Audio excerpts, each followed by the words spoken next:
বাংলাদেশের রাজনৈতিক অঙ্গনে যখন নির্বাচনী সমীকরণ বদলে যাচ্ছে, তখন শরিক রাজনীতির ভিতরকার টানাপোড়েনও সামনে আসছে। বিএনপির সঙ্গে আসন সমঝোতাকে কেন্দ্র করে এবার প্রকাশ্য বিভক্তির ছবি দেখা গেল গণ অধিকার পরিষদে। দপ্তর সম্পাদককে সাময়িক অব্যাহতি, পাল্টাপাল্টি প্রেস বিজ্ঞপ্তি, হোয়াটসঅ্যাপ গ্রুপে মেসেজ মুছে ফেলা, সব মিলিয়ে একদিনই দলটির ভিতরে ঘটে গেল নাটকীয় সব ঘটনা। কিভাবে তৈরি হলো এই সংকট, কার সিদ্ধান্তে এত বিতর্ক, এই প্রতিবেদনে তারই জানাচ্ছি বিস্তারিত। ঘটনার সূত্রপাত বৃহস্পতিবার দুপুরে গণ অধিকার পরিষদের প্রেস উইং এর হোয়াটসঅ্যাপ গ্রুপে একটি সংবাদ বিজ্ঞপ্তি পাঠানো হয়, যেখানে জানানো হয় দলটির কোনো রাজনৈতিক দলের সঙ্গে জোট বা আসন সমঝোতায় যাচ্ছে না এবং এককভাবে নির্বাচনে অংশ নেওয়ার সিদ্ধান্ত বহাল রয়েছে। বিজ্ঞপ্তিতে স্বাক্ষর ছিল দলের দপ্তর সম্পাদক শাকিলুজ্জামানের। ওই বিজ্ঞপ্তিতে উল্লেখ করা হয় 22 ডিসেম্বর দলের উচ্চতর পরিষদ, কেন্দ্রীয় সংসদ ও মনোনীত প্রার্থীদের উপস্থিতিতে অনুষ্ঠিত সভায় এককভাবে নির্বাচনের সিদ্ধান্ত নেওয়া হয়েছিল।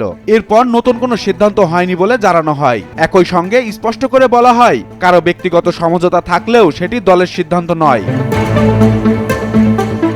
এই বিজ্ঞপ্তির কিছুক্ষণ পরেই নাটকীয় মোড় নেয় পরিস্থিতি। দলের ভারপ্রাপ্ত সাধারণ সম্পাদক হাসান আল মামুন আরেকটি বার্তায় জানান, সভাপতি ও সাধারণ সম্পাদকের অনুমতি ছাড়া প্রেস বিজ্ঞপ্তি দেওয়ায় দপ্তর সম্পাদক শাকিলুজ্জামানকে সাময়িক অব্যাহতি দেওয়া হয়েছে। এরপর পাল্টা প্রতিক্রিয়া আসে দলের ভিতর থেকেই। গণমাধ্যম সমন্বয়ক আবু হানিফ দাবি করেন, প্রেস বিজ্ঞপ্তিটি উচ্চতর পরিষদ ও কেন্দ্রীয় নেতৃত্বের সম্মিলিত সিদ্ধান্তের ভিত্তিতেই প্রকাশিত হয়েছে। তার ভাষায়, এই বিজ্ঞপ্তি অস্বীকার করায় সাংগঠনিকভাবে অন্যায়।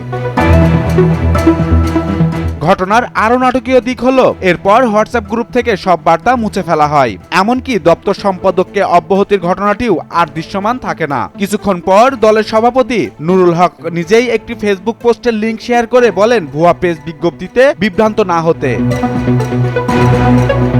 সন্ধ্যায় আবারও নতুন করে দলীয় প্যাডে প্রেস বিজ্ঞপ্তি আসে। সেখানে দপ্তর সম্পাদক শাকিলুজ্জামানকে সাংগঠনিক বিশৃঙ্খলার অভিযোগে সাময়িক অব্যাহতির পাশাপাশি স্থায়ী বহিষ্কারের কারণ জানতে 5 দিনের সময় দেওয়া হয়। এ বিষয়ে শাকিলুজ্জামান বলেন, কেন্দ্রীয় কমিটির সিদ্ধান্ত ছাড়াই তাকে অব্যাহতি দেওয়া হয়েছে, যা সাংগঠনিকভাবে বৈধ নয়। অন্যদিকে হাসান আল মামুন বলেন, বিএনপির সঙ্গে দলের সমঝোতা হয়ে গেছে এবং সেটি নিয়ে বিতর্কের সুযোগ নেই। সংকট আরো ঘনীভূত হয় আরেক ঘটনায়। দলের সাবেক সাধারণ সম্পাদক রাশেদ খান, যিনি ইতিমধ্যে বিএনপিতে যোগ দিয়েছেন, তিনি দপ্তর সম্পাদককে হোয়াটসঅ্যাপ গ্রুপ থেকে সরিয়ে দেন। এতে প্রশ্ন ওঠে, দল ছেড়ে যাওয়া একজন নেতা কিভাবে এখনো সাংগঠনিক সিদ্ধান্তে প্রভাব রাখছেন। রাজনৈতিক বিশ্লেষক ও দলীয় সূত্রগুলো বলছে, বিএনপির সঙ্গে আসন সমঝোতা এবং নেতৃত্বের একক সিদ্ধান্তই এই সংকটের মূল কারণ। দলের একাংশ একক নির্বাচনের পক্ষে থাকলেও সভাপতির অবস্থান ছিল বিএনপির সঙ্গে সমঝোতার দিকে ঝুঁকিপূর্ণ। এতে তৃণমূল ও মনোনীত প্রার্থীদের মধ্যে ব্যাপক বিভ্রান্তি তৈরি হয়েছে।